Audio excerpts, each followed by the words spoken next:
A Izuku le gustaba aprender sobre muchas cosas. Le gustaba cómo Hound Dog siempre se tomaba el tiempo de explicárselo todo. Pero no podía evitar mirar hacia afuera. Le encantaba ver la lluvia. El sonido mecánico del agua golpeando suavemente la ventana. Las nubes grises que ocultaban el sol. El olor a pavimento mojado. Los paraguas de colores bailando bajo el aguacero. Le encantaba todo, así que, cada vez que llovía, no podía evitar quedar hipnotizado por ella. Era una locura cómo funcionaba la vida.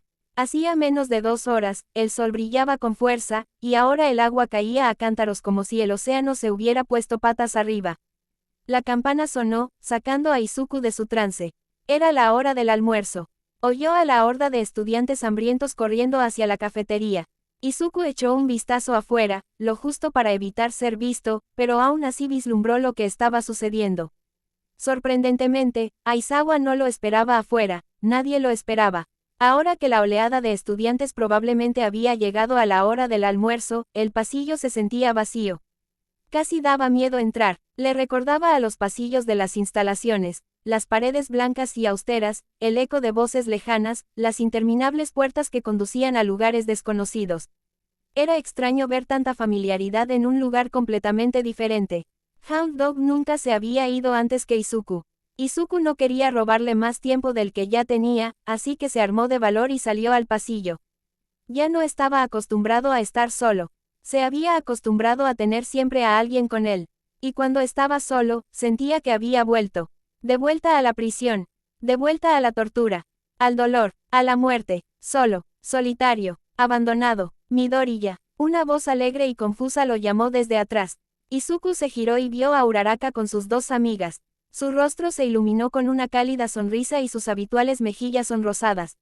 Izuku miró a sus compañeros, Asui y Iida. ¿Vas a comer también? Continuó, con la misma alegría. ¿Quieres venir con nosotros? Uraraka miró a Iida y Asui, esperando su confirmación. Sí, Midoriya, ven con nosotros. Iida dijo rápidamente, levantando el brazo hacia arriba y hacia abajo como una especie de robot. Será agradable comer con Midoriya. Asui añadió simplemente, sacando la lengua. Izuku no estaba seguro de si ir a la ruidosa cafetería era la mejor idea. Pero quedarse solo tampoco ayudaba a nadie. No le gustaba sentirse una carga. Así que, una vez más, asintió. Uraraka prácticamente explotó de alegría cuando Izuku aceptó, caminando un poco más rápido hacia la cafetería. La cafetería estaba llena de vida. Las voces resonaban en las paredes, las sillas se arrastraban por el suelo, las bandejas tintineaban al apilarse con comida humeante. Izuku sabía que sería abrumador, pero intentó no dejarse vencer. Se centró en Uraraka, Asui e Iida. Lo siguió de cerca, con la cabeza gacha, sin mirar atrás. Intentó filtrar el ruido, concentrándose solo en la lluvia golpeando las ventanas. Todo estaría bien, sentémonos cerca de la ventana, dijo Uraraka radiante, balanceando su bandeja mientras buscaba una mesa. Sigue lloviendo, se verá bonito mientras comemos. A Izuku le gustó la idea. Quería estar cerca de la lluvia, cerca del sonido. Le habría gustado sentarse junto a la ventana, pero no quería tentar a la suerte.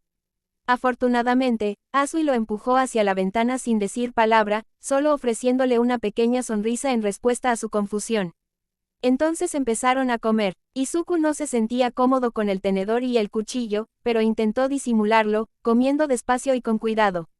Afortunadamente, Iida llenó el silencio que siguió, atrayendo la atención al hablar de la importancia de una buena comida. Asui despegó los bordes de su sándwich con cuidado. Uraraka intervino para continuar la conversación.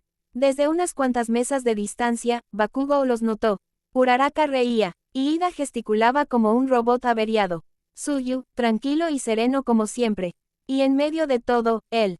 Midoriya. El agarre de Bakugou sobre su bandeja se hizo más fuerte. No le había dicho ni una palabra a Izuku desde que regresó. No porque no quisiera, sino porque no sabía cómo. Lo había imaginado cientos de veces. Ensayado lo que diría. Pero ahora que Izuku estaba allí, ahora que tenía la oportunidad de disculparse, las palabras se negaban a salir. Le había dicho a su terapeuta incontables veces lo que podía decir. Y siempre le decía que no presionara a Izuku. Porque no era su decisión reconstruir la relación. Él odiaba eso, odiaba la incertidumbre, odiaba que la gente intentara arreglarlo, como si lo comprendieran. Odiaba ver lo destrozado que estaba Izuku. Odiaba lo callado que estaba. Cómo habían cesado los murmullos, cómo se había apagado la chispa, cómo se había apagado la cálida sonrisa. Odiaba cuánto había lastimado a ese chico, cómo no podía ni siquiera mirarlo sin sentir que podría volver a destrozarlo. Kirishima le dio un codazo en voz baja. Deberías ir a hablar con él. Bakugou no respondió. Observó cómo Izuku sonreía, apenas levemente, ante algo que Uraraka dijo. Y lo golpeó más fuerte que cualquier explosión que hubiera creado. ¿Cómo se atrevía a unirse a ellos? Había lastimado a Izuku más que nadie. Ni siquiera podía mirarse al espejo sin ver un monstruo. Entonces, ¿cómo podía pedir redención? Bakugou miró hacia otro lado. Él no se unió a ellos. Aún no. Kirishima dejó que Bakugou se marchara. Era extraño ver a su mejor amigo tan abatido. Tenía una idea general de lo que Bakugou le había hecho a Izuku, él mismo había sido víctima de acoso. Sabía lo que podía pasar, pero también conocía a Bakugou. Y lo lejos que había llegado. Un verdadero abusador no se siente culpable. No intenta cambiar, no asume la responsabilidad. Bakugou había cambiado, ya no le haría daño a Izuku. Aún así, Kirishima no insistió, porque no estaba en la mente de Bakugou, ni en la de Izuku. Esa relación solo podía ser reparada por ellos. Siguió a su amigo, tratando de levantar el ánimo con su habitual energía positiva. El almuerzo terminó rápido, y era hora de volver a clase. Uraraka hizo pucheros al ver a Izuku irse de nuevo a su clase especial, y Ida y Asui tuvieron que detenerlo para que lo dejara ir. Cuando volvió a sonar la campana, marcando el inicio de la siguiente clase, el único sonido que resonaba en el pasillo eran los suaves pasos de Aizawa dirigiéndose a la oficina de Nezu. Una vez más, entró sin llamar. No es que importara, Nezu siempre sabía cuándo llegaba Aizawa. Lo que desconocía era la información que Aizawa traía consigo. Le contó todo, los experimentos, las peculiaridades artificiales, la explosión, el cadáver. El té de Nezu se había enfriado. El silencio se volvió incómodamente pesado, como si ambos temieran romperlo, temerosos de lo que pudiera derramarse con un solo sonido. Como si todo fuera a romperse, como si fuera un cristal fino. Y aún así, Nezu se atrevió a hablar, para intentar comprender la crueldad que acababa de oír. Si entiendo bien, Midori Izuku sufrió abuso físico durante los 5 años que estuvo en cautiverio. Además, le inyectaron no uno, sino 3 dones artificiales que su cuerpo no podía soportar, lo que le causaba sufrimiento cada vez que los usaba.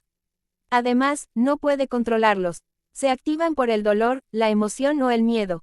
Eso es todo. Aizawa asintió. El rostro de Nezu se volvió indescifrable. Pero su calma era demasiado tranquila. Una calma controlada. Una calma peligrosa. Shota mató a alguien porque no pudo controlar su don. Nezu añadió, casi temeroso de lo que había dicho. Aizawa no se inmutó. Fue una reacción, no una intención. Estaba acorralado, aterrorizado. Esa explosión no fue de poder, sino de pánico. Y aún así, dijo Nezu, doblando cuidadosamente sus patas frente a él, alguien murió. El silencio regresó. Era denso, como ahogarse en aguas tranquilas. La mirada de Nezu cambió, ahora aguda. Miró a Aizawa con una intensidad que pocos podían contener. ¿Cómo puedo justificar mantener a un niño así, uno que podría detonar, en una escuela llena de otros? Aizawa apretó la mandíbula. Miró a Nezu como si le hubieran dado una bofetada. No es peligroso, dijo en voz baja. Tiene miedo. Hay una diferencia. Avanzó lentamente, pero sin amenazar. Lo justo para acortar la distancia emocional. Ya lo has visto. Se estremece cuando se enciende la luz de repente. Se mete en los rincones como si fuera de cristal. Tiene más miedo de lastimar a alguien que de que le lastimen a él mismo. La voz de Aizawa bajó. No estaba seguro de si funcionaría, pero usó todas sus cartas. Tienes miedo, y lo entiendo, yo también, pero no eres solo la directora de esta escuela, eres alguien que sabe lo que es ser utilizada. Que te destruyan, te estudien y te abandonen como si nunca hubieras sido humana. Se atrevió a hablar del pasado de Nezu. El pasado que nunca se mencionó, salvo aquella fría noche. El pasado que luchaba por olvidarse. Nezu bajó la mirada, solo por un instante. El monstruo del recuerdo se agitó tras ellos. ¿Crees que no lo recuerdo?, preguntó casi en un susurro. Claro que lo recuerdo. Entonces no le hagas lo que te hicieron a ti. La voz de Aizawa tembló, solo una vez. No por miedo, sino por convicción. Si lo alejamos ahora, después de todo lo que ha sobrevivido, le estaremos diciendo que tenían razón. Que es un monstruo, que nadie puede mirarlo sin ver lo que le hicieron. Las palabras quedaron suspendidas en el aire como el humo de un incendio que arde lentamente. Nezu no dijo nada, solo miró al vacío, con los ojos pensativos. El peso de la responsabilidad, el legado, el miedo, todo pesaba sobre sus diminutos hombros como hierro. Este lugar se suponía que era un santuario, la voz de Nezu se quebró levemente. No una jaula. La expresión de Aizawa se suavizó, solo una fracción. Entonces no lo hagas, no para él. Silencio de nuevo, y luego, bien, la palabra era apenas más que un suspiro. Pero fue suficiente, se queda, pero con condiciones, monitoreo, supervisión, transparencia total, quiero reuniones regulares, con Recovery Girl, con Hound Dog, contigo. Y quiero que los profesores estén informados. Todos. 1. Aizawa asintió. Ellos lo entenderán. Nezu exhaló lentamente y tomó su té, aunque no lo bebió. Solo sostuvo la taza para calentarse las manos. Si algo pasa, yo seré quien responda por ello. No, dijo Aizawa con firmeza, volviéndose hacia la puerta. Ambos lo haremos. Y con eso, salió de la oficina del director con un paquete de decisiones, tan importantes que no deberían haberse tomado en una sola hora. Pero una hora era todo lo que tenían, porque la clase de Izuku casi terminaba. Detrás de él, Nezu estaba sentado solo en la habitación en penumbra, contemplando su té como si éste pudiera responder por él. No volvió a tocarlo. La puerta se cerró con un clic detrás de Aizawa. El silencio recuperó la habitación. Nezu permaneció inmóvil en su silla, con las patas bien juntas y la mirada fija en la ventana, pero sin verla. En realidad, no. Sus garras volvieron a golpear la taza de té. Una vez, 2 veces, entonces parpadeó, y la luz se fue. Hacía más frío entonces, la habitación ya no era su oficina. Era metálica. Recordó el zumbido de las luces fluorescentes en el cielo, de esas que parpadeaban, ligeramente desfasadas. Recordó la mesa de acero inoxidable bajo su espalda. Correas alrededor de sus pequeñas extremidades. Cables en su cuero cabelludo. El frío del algodón empapado en alcohol sobre la piel. El sujeto número 6 está respondiendo más rápido de lo previsto. Una voz, no enojada, no cruel, solo, observacional. El cerebro procesa la corriente eléctrica con mayor eficiencia que en pruebas anteriores.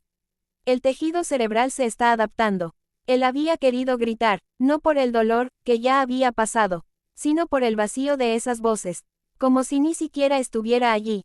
Él era un ello. Un punto de datos, una desviación que vale la pena señalar. Nunca le llamaron Nezu, nunca le llamaron nada, fue una prueba. Comprueba la respuesta ocular, aumentemos el voltaje, pero, hazlo. Recordó la moderación, la cortesía con la que hablaron de hacerle daño. La forma en que tomaban notas mientras él se retorcía, mientras sus ojos se ponían en blanco, mientras su corazón latía demasiado rápido para algo tan pequeño. Y esa única vez, solo una vez, gimió.